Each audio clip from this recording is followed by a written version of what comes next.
Haglund. Currently in the U.S., there are over 14.8 million Americans that are part of some sort of labor. And this is according to Mitch Stevens, who is president of the Union Plus organization, whose goal is to provide consumer benefit programs to union members and their families. In the report, What is a Union?, published in 2019. Everyone in here knows someone that is part of a labor union. Whether they're a plumber, a teacher, or a farm worker, they may be just part of a union. Labor unions are still necessary for the United States. First, I'll talk about the start of labor unions and why they were created. Then, I'll talk about the benefits of joining a labor union. And finally, I'll talk about labor unions today. First, let's begin with the start of labor unions and why they were created. Labor unions were created in Europe in the 18th century and in the mid-1800s in the U.S. They were created so they would protect workers from abuse and harsh working conditions.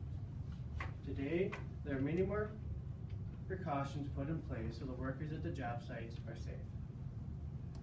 Union members also have the power of collective bargaining, which they can negotiate for better wages, benefits, and better working conditions. Now that we know why labor unions were created, let's look into the benefits of joining a labor union.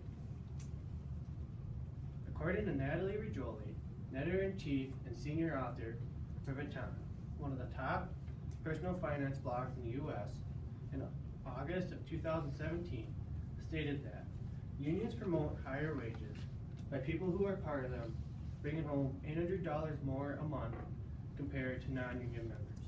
In total, that is $9,600 more a year.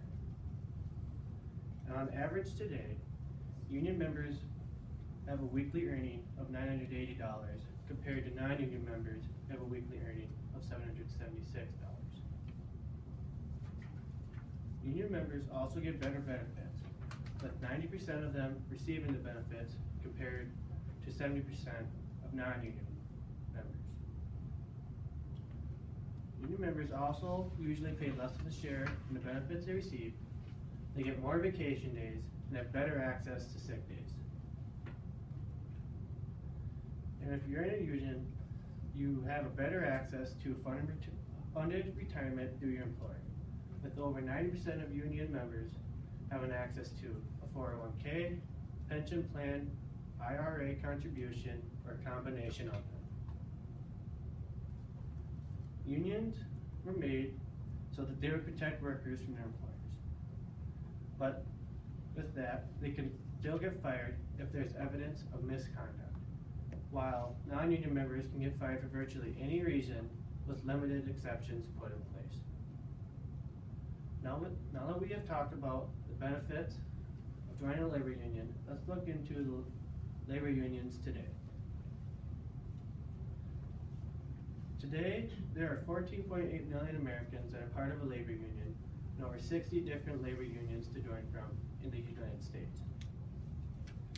And according to Megan Dunn, an economist in the Office of Employment and Unemployment Statistics from the U.S. Bureau of Labor Statistics of September of 2016, stated that in Minnesota alone, the union membership has a rate between 10 and 14.9%.